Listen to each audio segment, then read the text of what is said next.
Si dovrebbero fare le cose bene, perché non c'è maggiore soddisfazione di un lavoro ben fatto. Un lavoro ben fatto è quello che appaga l'uomo. Io coltivo l'orto e qualche volta, quando vedo le aiole ben tirate, con letame ben sotto, con la terra ben spianata, provo soddisfazione uguale a quella che faccio quando ho finito un buon racconto.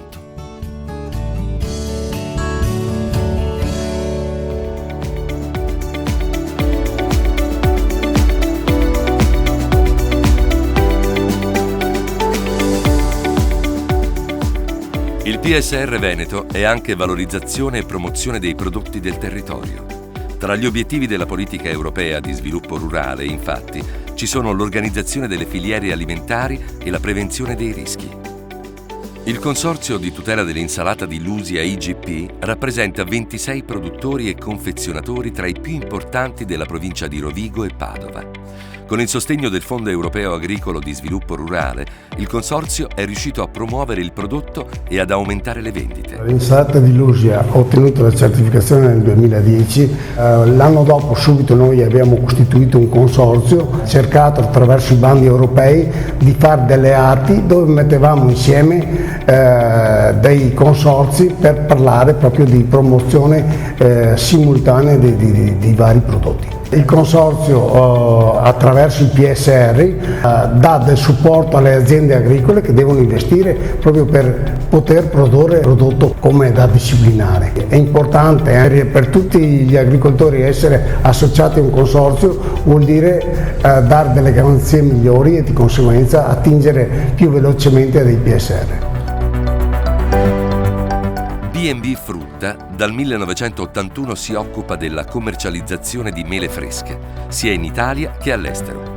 Grazie al PSR, l'azienda ha realizzato una centrale frigorifera per lo stoccaggio e la lavorazione delle mele. Abbiamo fatto il PSR dove abbiamo ottenuto questo risultato eccezionale e abbiamo costruito lo stabilimento di Zeglio, tutto predisposto per la conservazione fatta di ultima generazione, col massimo della trasparenza, della salute, col massimo di quello che oggi richiede la salute delle persone. Da generazioni la famiglia Cavallari produce farine di alta qualità. La politica europea di sviluppo rurale ha aiutato l'azienda Mulino Padano SPA a realizzare un mulino innovativo e sostenibile. PSR ci ha dato un aiuto nel realizzare il nostro investimento, ma anche ottimizzare i nostri impianti, renderli al passo con i tempi, lavorare molto soprattutto su quello che era il nostro principale obiettivo, sia l'efficienza energetica, perché innanzitutto riteniamo molto importante il produrre in modo sostenibile le farine, visto che l'energia elettrica è il secondo ingrediente della farina dopo il grano. Il Consorzio Tutela Vini del Soave ha compiuto 50 anni. Quella del Soave è la prima DOC italiana ad aver ottenuto il riconoscimento di paesaggio rurale di interesse storico. Una viticoltura che può essere definita eroica, data l'impervietà che caratterizza il territorio collinare. Noi come PSR usiamo sia i fondi per quanto riguarda la promozione sia anche fondi di ricerca. Ultimamente stiamo seguendo dei progetti proprio incentrati sulle problematiche della nostra area, che sono quelle dei muretti a secco, delle sistemazioni idrauliche, oppure anche per quanto riguarda la salvaguardia degli operatori che lavorano all'interno appunto dei vigneti. La Regione Veneto ci ha dato una grande mano per portare avanti dei progetti per il futuro. Quale sarà il futuro dell'agricoltura in Veneto e in Europa? Io sono molto, come si dice, ottimista per quel che riguarda il futuro, quando si parla di un'agricoltura dove si va a fare attenzione al territorio, quindi all'ambiente e comunque ai marchi che hanno un disciplinare, che riescono a rispettare queste aspettative del consumatore.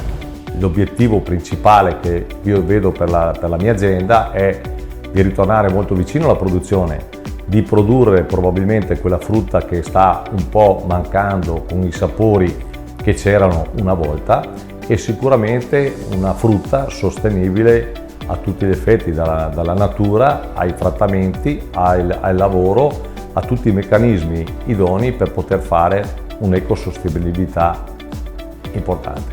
Io credo che anche il settore agricolo necessiti di un ammodernamento, perché ormai la produzione cerealicola, ad esempio, è influenzata dai mercati globali. Se vogliamo essere competitivi abbiamo bisogno di un'infrastruttura competitiva. La Comunità Europea dovrebbe investire in quegli areali che rischiano di essere in un certo senso anche spazzati via da quello che è l'agricoltura moderna.